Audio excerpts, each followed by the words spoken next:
વડનગર તાલુકાના પેન્શન મંડળના અંતર્ગત 30મી વાર્ષિક સાધારણ સભા અધિવેશન યોજાયું।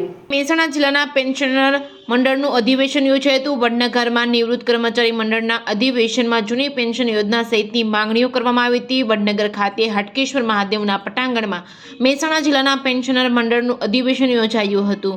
મહેસાણા જિલ્લાના પેન્શનર મંડળની 30મી વાર્ષિક અધિવેશનમાં પેન્શનરો તેમના પ્રશ્નોમાંથી મુક્તિ મળે તેનું માર્ગદર્શન આપવામાં આવ્યું હતું।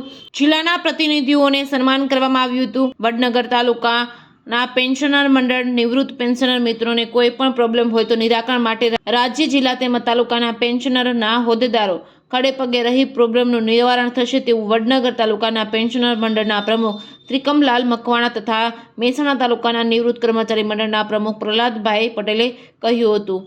આ પ્રસંગે સમારંભના અધ્યક્ષ લવજીભાઈ હેમાભાઈ વણકર તેમજ ઉદ્ઘાટન સુનિલ દત્ત કે મહેતાના તેમજ મુખ્ય મહેમાન તરીકે ભરતભાઈ એચ પટેલ, મહામંત્રી ગુજરાત રાજ્ય પેન્શનર અમદાવાદના તેમજ નિવૃત્ત ડીવાયએસપી સહિતના ઉપસ્થિત રહ્યા હતા।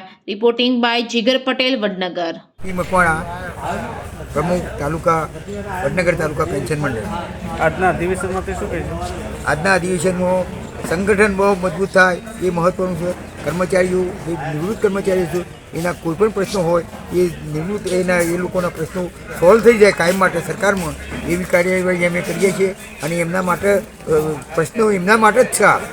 મિટિંગો આ બધી થાય એ મિટિંગો એમના માટે જ કરીએ છીએ અને એમના જ લાભ મળે એવી વ્યવસ્થા ગોઠવીએ છીએ। કેટલા તાલુકાઓ સંગઠન ચાલે? આપણા તાલુકામાં 1000 જેટલા સભ્યો છે આપણા વડનગર તાલુકામાં અને એ બધા આપણે સક્રિય છે। બધા એ લોકોનો આપણે એમને સરસ મદદ કરીએ છીએ અને એમને જે કહ્યું જ્યારે મળે અને કોઈ પ્રશ્ન હોય તો એને રાતદારો અમે એને મદદ કરીએ જ છીએ અને લગભગ હું તો 20 વર્ષથી પ્રમુખ છું આ તાલુકામાં, વડનગર તાલુકામાં 20 વર્ષથી પ્રમુખ છું।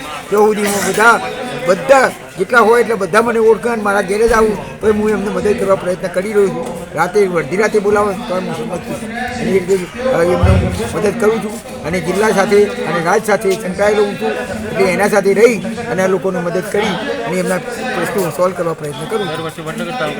દર વર્ષે વડનગર તાલુકાનું આવું અધિવેશન થાય છે। આ વખતે જિલ્લાનું અધિવેશન રાખવાનું હતું એટલે ભેગું કર્યું છે કારણ કે દર વર્ષે તાલુકાનું તો અધિવેશન દર વર્ષે કરીએ છીએ અમે અને એમાં તાલુકાના જ બધા સભ્યો હાજર હોય અને તાલુકાનું જ બધું નિવેદન થાય અને એ પ્રમાણે ઉઠવીએ છીએ અને એ પ્રમાણે દરેકની જમવાની વ્યવસ્થા અમારી પાસે જમણવારના દાતાએ પણ 3 સાલ પહેલાંના 3 સાલ સુધી ચાલેલા દાતાએ પણ જમણવાર આપી હોય એટલે એ રીતે અમારું સંગઠન બહુ મજબૂત કરવા માટે પ્રયત્નો કરીએ છીએ।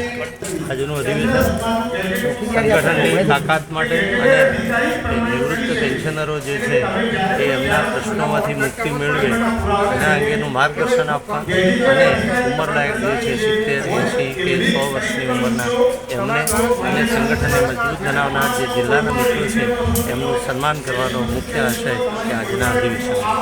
એવા કેવા પ્રશ્નોની ચર્ચા કરવામાં આવે? એવા કયા પ્રશ્નો એટલે એક તો પહેલાં આજે કર્મચારીઓ નિવૃત્ત કર્મચારીઓને લગતા 1/6ના રોજ જે નિવૃત્ત થયા છે એમને જે મિત્ર કોર્ટમાં જાય છે, હાલ તમારી જે વાત કરતો હતો ભાઈને એ કે જે મિત્ર કોર્ટમાં જાય છે એ કોર્ટમાં જીતીને આવે છે તો સરકાર એને આપે છે, પણ જે મિત્રો કોર્ટમાં જતા નથી એમને કશું જ મળતું નથી।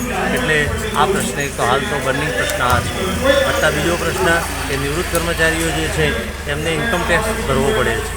પેન્શન જે છે એ પેન્શન એ કોઈ પગાર નથી, કોઈ વળતર નથી, એ તો નિવૃત્તિ જે થઈ એને જે 58 વર્ષ સુધી એને જે સર્વિસ કરી છે એના બદલામાં મળતું એ વળતર છે અને વળતર ઉપર ટેક્સ હોઈ શકે નહીં।